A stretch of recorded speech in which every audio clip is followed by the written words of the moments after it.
চণ্ডীপুর বিধানসভার রাংরং চা বাগানের ৬ দ্রোণ এলাকায় অভাব অনাহারের সঙ্গে লড়াই করছে দিনমজুর সুনীল সবর ও তার ৮ বছরের শিশুকন্যা রূপসী সবর। প্রায় ৮ বছর আগে স্ত্রীকে হারানোর পর ২ মেয়েকে নিয়ে একাই সংসার সামলাচ্ছিলেন তিনি। বড় মেয়ের বয়স ১১। বর্তমানে নাবালিকা অবস্থায় গৃহ পরিচারিকার কাজে থাকলেও ছোট মেয়ে রূপসী বাবার সঙ্গেই থাকে। ৩ মাস ধরে সুনীল অসুস্থ হওয়ায় কাজে যেতে পারছেন না, ফলে সংসারে চরম অভাব নেমে এসেছে। অঙ্গনওয়াড়ির খাবার থেকেও বঞ্চিত হচ্ছে ছোট রূপসীও। প্রতিবেশীদের কথায় প্রায় ১৫ দিন ধরে তাদের ঘরে উনুন জ্বলেনি, অন্যের দানেই তো চলছে খাবার।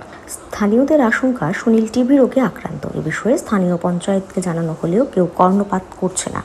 আজ দিন দিন মৃত্যুর প্রহর গুনছে বাপ মেয়ে। তাদের রাজ্য সরকারের উদ্দেশ্যে দাবি, অবিলম্বে সুনীল এবং তার শিশুকন্যাকে যাতে চিকিৎসার জন্য বন্দোবস্ত করা হয়।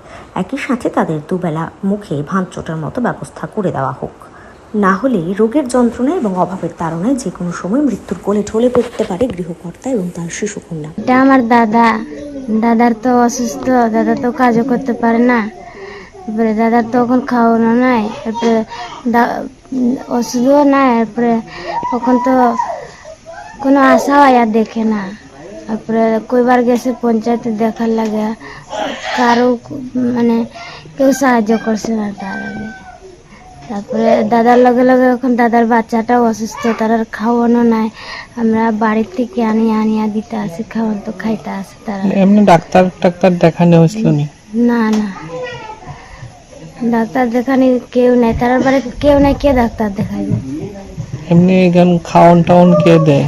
খাওয়ান টাওয়ান আমরা আনিয়া দিই আমরা বাড়ির থেকে। তার বাড়ির তো কেউ নাই কাজ করার মতন। দাদা অসুস্থ, দাদার বাচ্চাটাও অসুস্থ।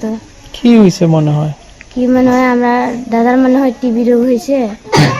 তখন তো চিকিৎসা না করলে এটা তো ঠিক হইতো না। চাই যে সরকারে আমরা সাহায্য করুক না আমার দাদা তারারে। এখন দেখার বিষয় এলাকার বিধায়ক তথা মন্ত্রী সহ রাজ্য সরকারের গোটা পরিবারটিকে মৃত্যুর কবল থেকে বাঁচাতে কতটা ভূমিকা গ্রহণ করে। স্যান্দন টিভি।